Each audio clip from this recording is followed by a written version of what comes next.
O vídeo já vai começar, mas antes, não se esqueça de se inscrever e ativar as notificações.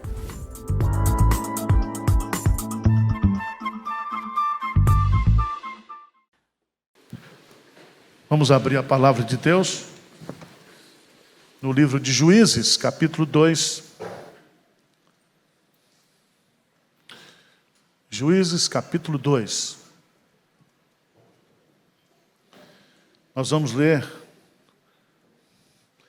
versos de 6 a 15.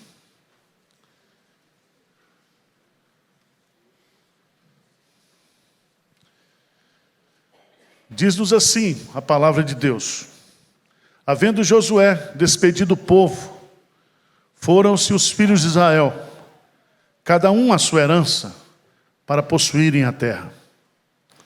Serviu o povo ao Senhor todos os dias de Josué e todos os dias dos anciãos, que ainda sobreviveram por muito tempo depois de Josué e que viram todas as grandes obras feitas pelo Senhor a Israel. Faleceu Josué, filho de Num, servo do Senhor, com a idade de 110 anos. Sepultaram-no no limite da sua herança, em Timnate-Herés, na região montanhosa de Efraim, ao norte do Monte Gaás. Foi também congregada a seus pais toda aquela geração. E outra geração, após eles, se levantou, que não conhecia o Senhor, nem tampouco as obras que fizera a Israel. Então fizeram os filhos de Israel o que era mal perante o Senhor, pois serviram aos Baalins, deixaram o Senhor Deus de seus pais, que os tirara da terra do Egito, e foram-se após outros deuses, dentre os deuses das gentes que haviam ao redor deles, e o adoraram, e provocaram o Senhor a ira. Porquanto deixaram o Senhor, e serviram a Baal e a Astarote. Pelo que a ira do Senhor se acendeu contra Israel, e os deu na mão dos espoliadores, que os pilharam, e os entregou na mão dos seus inimigos ao redor, e não mais puderam resistir a eles. Por onde quer que saíam, a mão do Senhor era contra eles para o seu mal, como o Senhor lhes dissera e jurara, e estavam em grande aperto. Amém. Meus prezados irmãos, eu quero meditar com vocês nessa noite sobre o tema: cada geração precisa conhecer ao Senhor. Eu não sei se vocês têm conhecimento do que está acontecendo no mundo cristão hoje, mas há uma dificuldade muito grande de passar a fé para as novas gerações, para os filhos e para os netos. E está comprovado que aquilo que uma geração suporta, resiste, a outra geração o quê? Acolhe. E é muito triste você chegar hoje, por exemplo, na Europa, e observar todo aquele patrimônio de igrejas, tanto na Inglaterra, quanto na França, quanto na Itália, e você observar que tudo aquilo foi construído principalmente por pessoas crentes, por pessoas dedicadas a Deus, e que hoje estão sendo usados pelos liberais, igrejas que ordenam gays e lésbicas, igrejas que não acreditam mais na palavra de Deus, geração completamente distanciada da palavra de Deus. Isso já está acontecendo nos Estados Unidos, onde nós temos a nossa igreja mãe, a PCUSA, que já há alguns anos atrás se afastou da palavra de Deus e abraçou o liberalismo. E hoje nos Estados Unidos, as igrejas estão cheias de pessoas idosas.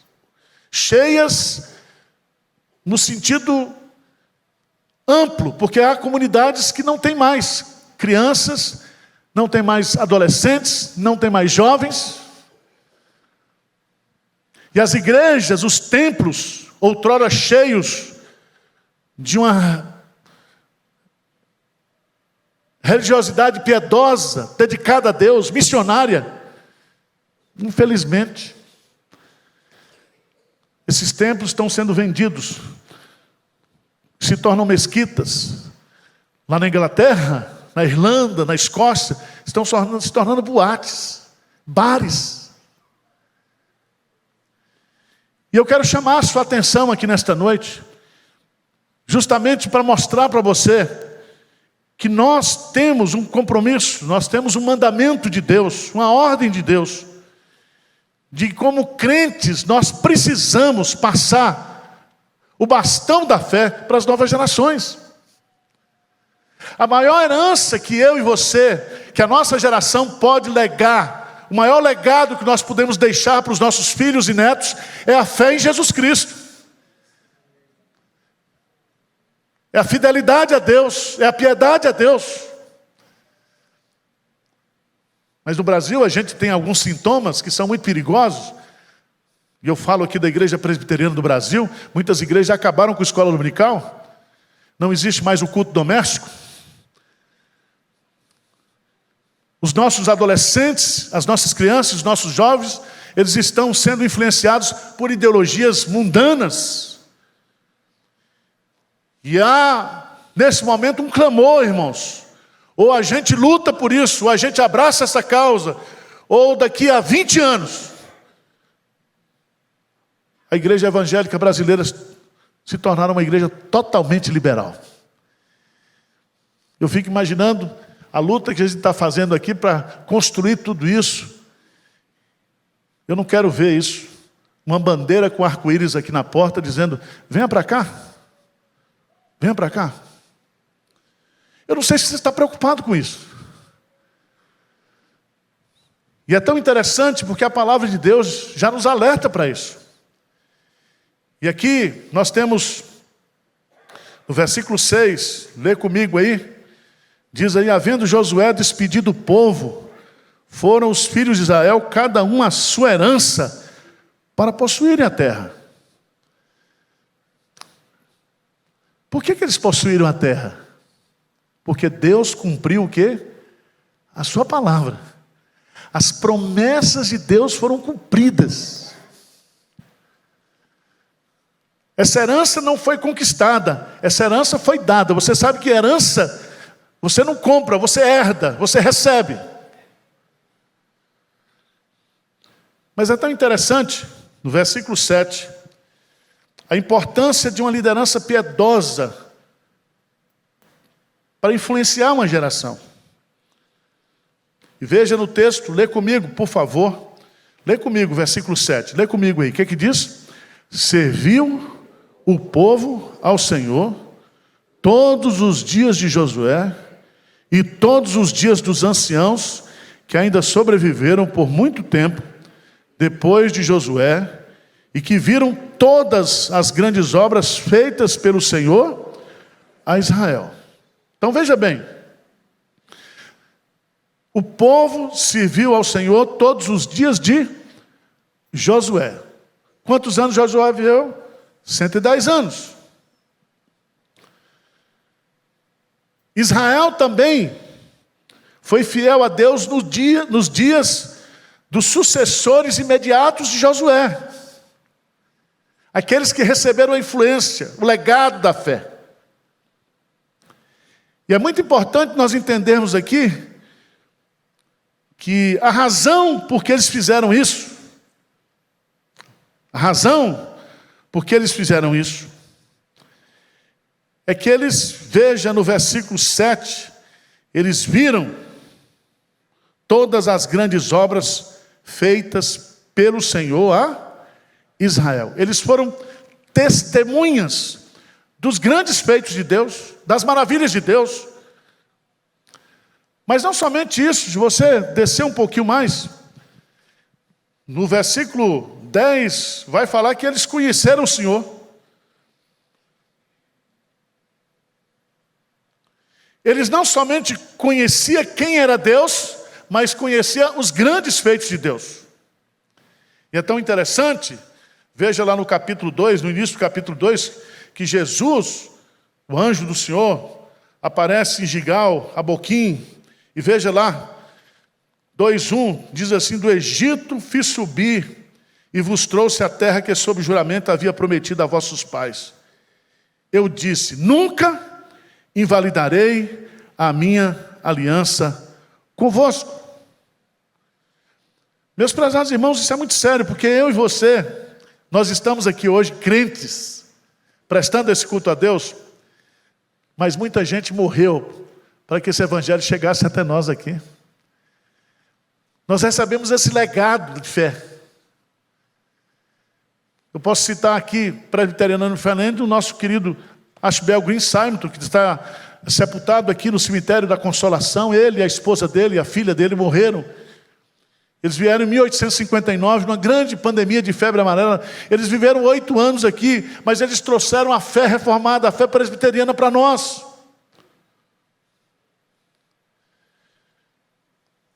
Mas o que me chama a atenção no texto, e eu queria que você entendesse, é que quando o conhecimento de Deus, ele é preservado em uma comunidade, a fé, ela é nutrida, e a obediência de Deus, ela floresce. Nós precisamos influenciar uns aos outros. Às vezes eu fico preocupado porque a igreja não está olhando para frente, mas está olhando para trás. Nós muitas vezes estamos querendo trazer o século XVI para cá, não é isso.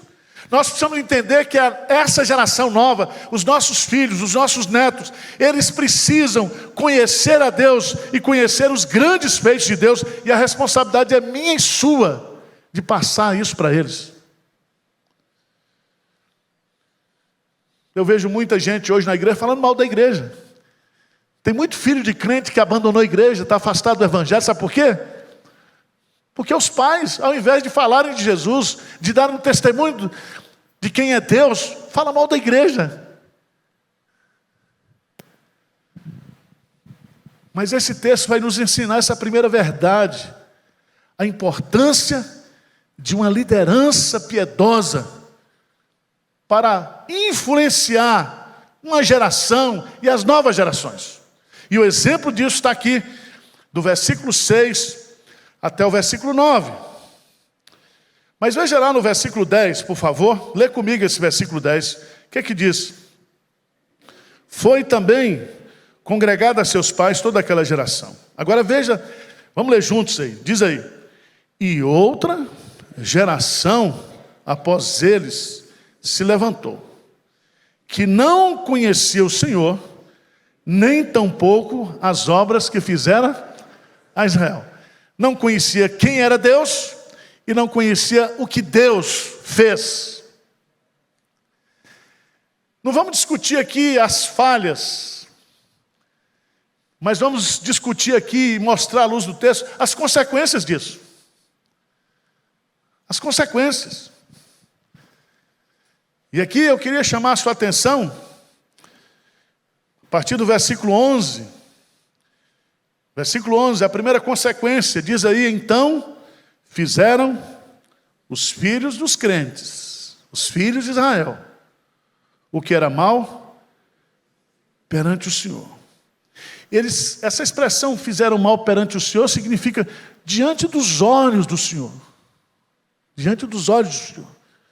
Eles fizeram não escondidamente, sorrateiramente, mas eles fizeram de uma forma visível, agressiva, contundente, intencional.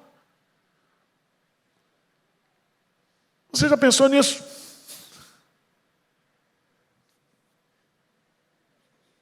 E diz o texto, no versículo 12, que eles não somente fizeram mal perante o Senhor, versículo 12 diz que eles deixaram o Senhor Deus de seus pais. Eles abandonaram a fé. Abandonaram, deixaram o Senhor de seus pais. Eu não quero o Deus de meus pais. Isso está acontecendo, irmãos, hoje. O grupo que mais cresce hoje é o grupo dos ateus, o grupo daqueles que não querem saber de Deus. E isso não está acontecendo no ambiente ateísta, mas no ambiente evangélico, cristão.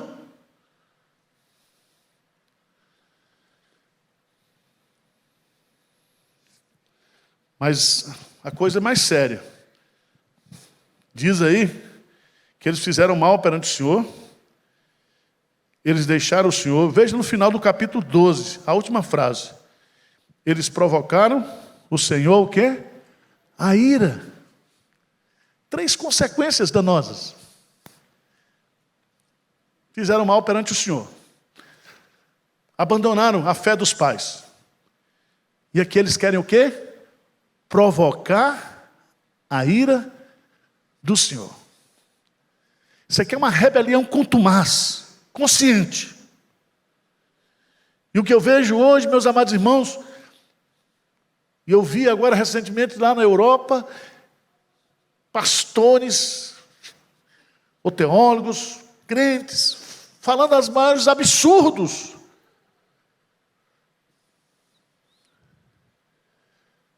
Você já pensou nisso? Mas o pior ainda está por vir, porque eles não somente deixaram o Senhor, não somente fizeram mal perante o Senhor, não somente provocaram o Senhor a ira, e a razão disso, ou a expressão dessas 3 consequências, é que eles serviram e adoraram 2 deuses. O primeiro é Baal, que é o Deus da fartura, da riqueza pessoal. Mas eles serviram também a Astarote, que era o Deus cananeu, a deusa do amor, do sexo e da fertilidade. Então veja bem, eles abandonaram a Deus por causa de prazer e por causa de riqueza. Esse filme está aí. Os nossos filhos crentes estão preocupados com prazer, com divertimento, com dinheiro, com riqueza, com posição, com títulos. E há uma necessidade urgente que nós acordemos para isso, que a igreja acorde para isso. E vocês sabem claramente as consequências disso. Veja no versículo 14. Veja no versículo 14. 13 diz: porquanto deixaram o Senhor e serviram a Baal e a Astarote. Aí veja a consequência. Pelo que a ira do Senhor se acendeu contra quem, gente? Contra os cananeus? Contra Israel. Contra o povo de Deus. E o que Deus fez? Deus tinha dado a terra para eles. Deus tinha dado os cananeus nas mãos dele. Todas as vitórias, todas as conquistas do povo de Israel, foi Deus que deu. E agora, por causa desse afastamento, dessa apostasia, Deus está dando agora o seu povo à mão dos espoliadores, que os pilharam. Espoliadores. A igreja, as novas gerações sendo espoliadas como disciplina, como castigo de Deus. Não vai ter prosperidade, não vai ter riqueza, não vai ter sucesso nas futuras gerações, se essas gerações abandonarem o Senhor. Diz o texto que Deus os entregou na mão dos seus inimigos ao redor, e não mais puderam resistir o quê? A eles. Lembra de Josué capítulo 1? Quando Deus diz: eu vou dar para você, onde você pisar a planta do seu pé. E Deus diz para Josué: e ninguém poderá o quê? Te resistir. Agora Deus inverte. É o povo dele. Por causa da sua apostasia. E vocês sabem que a partir desse texto é o período mais triste da história de Israel. São mais de 300 anos. E alguns comentaristas dizem que é a idade das trevas do povo de Israel. E aqui começa um ciclo vicioso. Porque Deus castigava o povo se arrependia, o povo voltava-se para Deus, Deus levantava um juiz, o juiz libertava o povo caía no pecado e o ciclo então começava de novo. Um ciclo vicioso de mais de 300 anos, até quando Samuel então assume, é levantado por Deus e se estabelece a monarquia.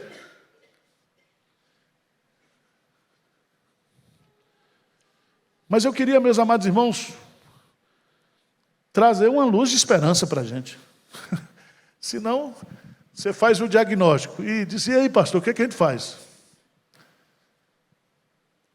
Primeira coisa que você precisa fazer, e nós precisamos fazer, está lá, por favor, no capítulo 2, versículo 1. 2, o anjo do Senhor, é Jesus. É Jesus. É Jesus que está dizendo. Ele é o nosso libertador. Ele é o nosso juiz. Todos os juízes, todos os libertadores apontam para Jesus. E veja, o primeiro raio de esperança para nós aqui está nessa expressão. O anjo do Senhor está dizendo, eu disse, nunca invalidarei a minha aliança, o quê? Convosco. Deus tem uma aliança de graça. Deus quer ser o nosso Deus, o Deus dos nossos filhos, dos nossos netos, até 1000 gerações, Ele quer exercitar misericórdia. Então nós temos uma base, nós temos um acordo, nós temos um contrato, Deus conosco. Então nós não podemos titubear, nós não podemos jogar a toalha, nós temos que partir para cima, nós temos que mudar essa história, porque nós temos um Deus que quer nos abençoar, Deus quer levantar uma geração mais crente do que a nossa.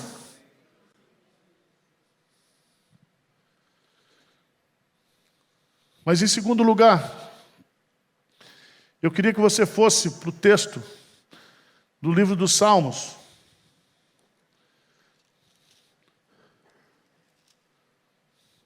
No capítulo 78 do livro dos Salmos. O povo de Deus recebeu um mandamento de Deus.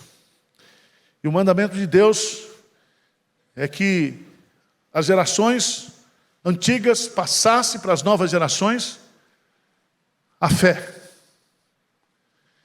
O que significa isso hoje?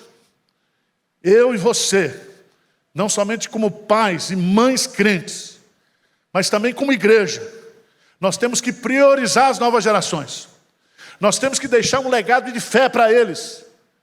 Nós temos que ensiná-los a conhecer a Deus através da nossa experiência pessoal. Mas não somente isso.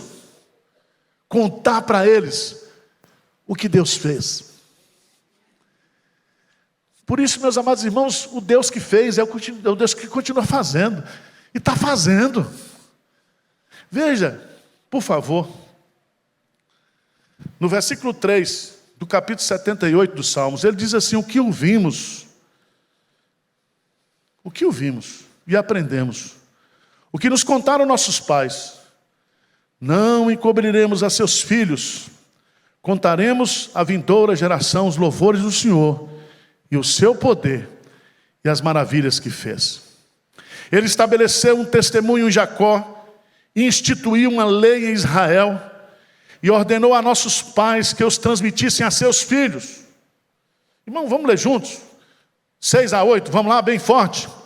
A fim de que a nova geração os conhecesse, filhos que ainda hão de nascer, se levantassem e por suas vezes os referissem aos seus descendentes, para que pusessem em Deus a sua confiança, e não se esquecesse dos feitos de Deus, mas de observar seus mandamentos, e que não fosse como seus pais, geração obstinada e rebelde, geração de coração inconstante, cujo espírito não foi fiel a Deus. Veja que o projeto de Deus é que as novas gerações sejam mais crentes, mais fiéis, mais obedientes.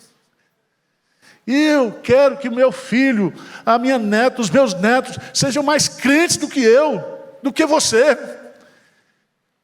Não é uma decadência, é uma ascendência espiritual. Esse é o projeto de Deus. Ele quer isso para nós.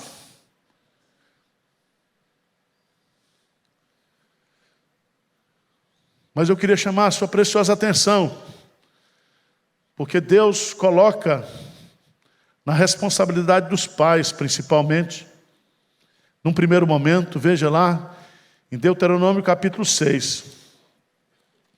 Deuteronômio capítulo 6. Ele vai dizer a partir do versículo 3: ouve, pois, ó Israel, e atenta em os cumprires, para que bem te suceda, e muito te multipliques na terra, que emana leite e mel. Como te disse o Senhor teu Deus, Deus de teus pais. Ouve, Israel, o Senhor nosso Deus é o único Senhor. Lê comigo, por favor, do verso 5 ao verso 9, vamos lá? Amarás, pois, o Senhor teu Deus, de todo o teu coração, de toda a tua alma, de toda a tua força. Essas palavras que hoje te ordeno estarão no teu coração. Tu as inculcarás a teus filhos, e dela falarás assentados em tua casa, e andando pelo caminho, e ao deitar-te, ao levantar-te. Também as atarás como sinal na tua mão, e serão por frontal entre os olhos. E as escreverás nos umbrais de tua casa e nas tuas portas. Pais crentes, vocês são os professores dos seus filhos, dos seus netos. Não abram mão disso. Deus vai cobrar de vocês. Não terceirize a fé para outros. Somos nós que temos que não somente amar o Senhor, não somente colocar a palavra do Senhor no nosso coração, mas fazer esse trabalho ininterrupto, ao deitar, ao levantar, no meio do caminho. Significa que a fé, ela é existencial, ela é prática, ela é diária. Não é só quando ela vem para a igreja é o reforço, a igreja corrobora aquilo que os pais estão nos ensinando, mas é uma educação para a vida inteira. Abra sua Bíblia, por favor, no Salmo 71. Quem tem mais de 60 aqui, levanta a mão. Então você é idoso. O Salmo 71 é o Salmo do idoso. Idoso, crente, não pode abrir mão do seu ministério como idoso. A pior coisa é ver velho resmungando, velho amargurado, velho saindo todo dia para comprar coisa em promoção de supermercado, jogando dominó, tomando cachaça, amargurado. Veja o Salmo 71.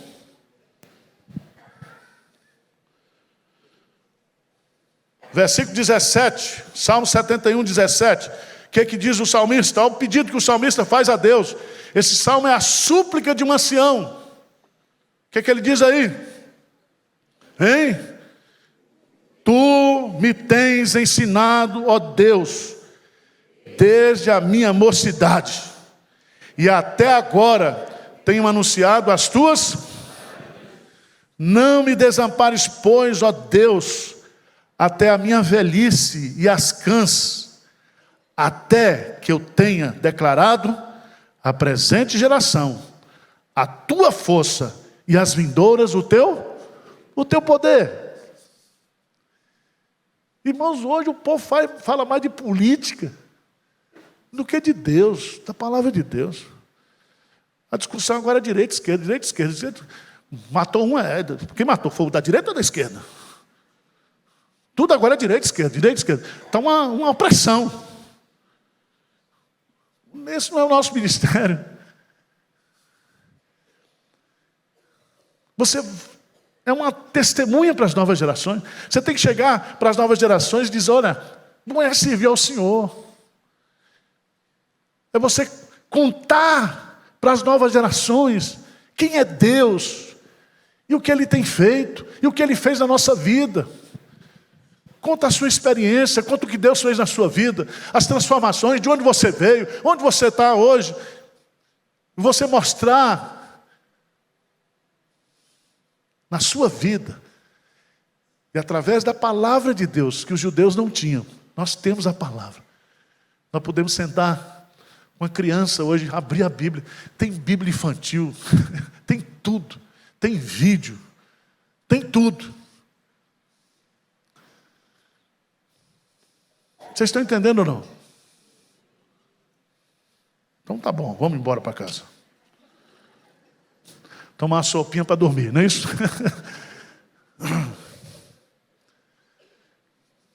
Quero conclamar você a orar por isso. Quero conclamar você, profeticamente, a que nós assumamos esse compromisso. Como igreja de Pinheiros, eu quero terminar meus dias fazendo isso. Como pastor. Eu estou chegando aí na idade dos... Eu estou com 57. Mais 3 anos eu estou lá. Recitando o Salmo 71. Vamos ficar de pé? Vamos orar? Eu quero desafiar você a ser um missionário para as novas gerações. Hein? Pastor, eu errei muito com meu filho. Deixa para lá, o menino já está crente. A gente vai errar mesmo. Vai ter incoerência dentro de casa, vai ter... mas isso não pode ser motivo. Porque como nós cantamos aqui, a salvação é pela graça. Pela graça. Vamos orar?